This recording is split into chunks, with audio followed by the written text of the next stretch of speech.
Ici, on est dans un endroit historique, d'abord parce qu'il y a des vieilles pierres, parce qu'il y a une nature généreuse, parce qu'on est au cœur de la Provence verte, on est au cœur du vignoble historique, du vignoble des collections des cépages écotovarois, des collections historiques. Donc je trouve intéressant de les préserver. Et je suis heureux ici parce que il y a de l'architecture, il y a de l'histoire, il y a des racines.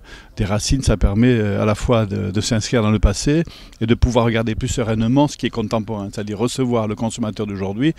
C'est la nécessité d'être contemporain, d'avoir une manière de recevoir qui soit d'aujourd'hui, afin de satisfaire des gens qui viennent de partout. Ici, au cœur de la Provence verte, ouais, c'est pas commun. Donc nous sommes associés avec sur ce terroir. C'est un atout fantastique pour finalement que les clients et les touristes qui viennent nous voir, ils repartent avec un souvenir délicieux du moment qu'ils ont passé ici, des vins qu'ils ont bu, de la cuisine qu'ils ont découverte et du lieu. Ce lieu est absolument avec une nature unique dans un vignoble. Ouais, je trouve que ce lieu est unique et j'ai toujours beaucoup de plaisir à y venir.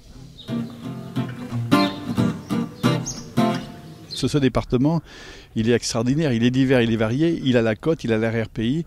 Voilà, je trouve que j'ai beaucoup de plaisir à être installé ici parce qu'on est influencé ni par trop de touristes, ni par trop de mouvements. Donc on est une espèce d'enracinement et d'authenticité qu'il me plaît toujours de venir rencontrer.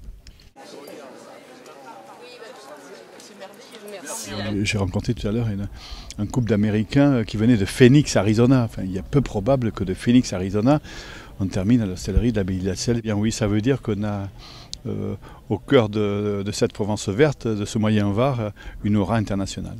Donc c'est cette diversité finalement qui est le plus bel atout de ce pays. On ne reçoit pas de la même manière, nous on n'habite pas dans la même maison en Bretagne qu'en Provence, en Alsace que dans le sud-ouest, en Auvergne que dans le Luberon.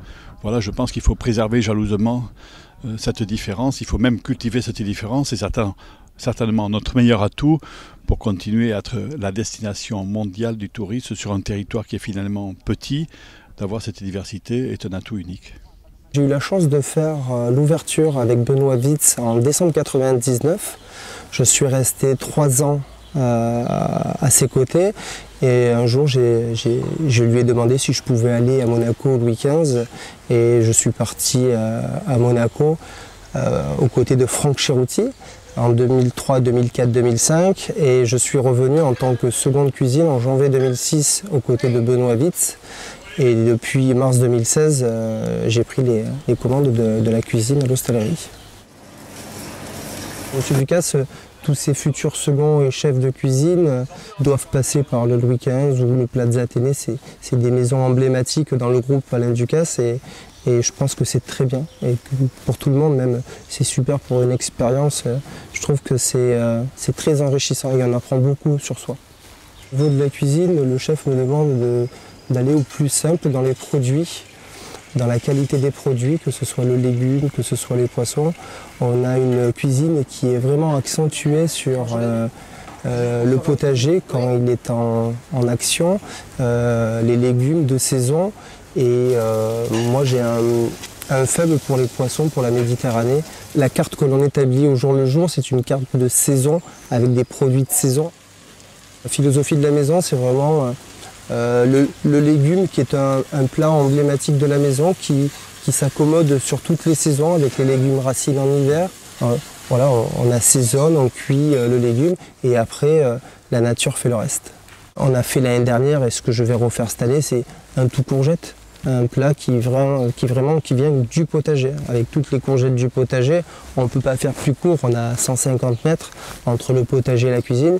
Et on propose ça, une entrée froide à base de courgettes en purée, quelques copeaux crus, de la friture de fleurs de courgettes, du basilic du jardin et une bonne huile d'olive, un peu de fleur de sel.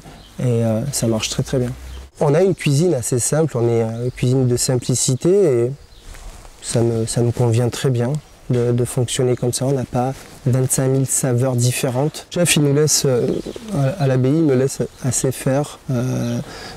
Ça fait depuis 1999 que je travaille pour lui. Je connais ce qu'il aime et surtout ce qu'il n'aime pas. Donc je ne suis pas d'aventurier, je n'irai pas me piquer contre lui. Mais c'est C'est une cuisine, voilà, je reviens toujours sur la saisonnalité, les produits locaux, la pêche du coin. Le chef, je l'ai de temps en temps au téléphone et souvent il m'invite à continuer ce qu'on avait fait avec Benoît et de rester sur cette dynamique, 2-3 produits dans l'assiette, et tant qu'on a la fraîcheur et le bon assaisonnement et la bonne cuisson, je pense qu'on aura raison de fonctionner comme ça.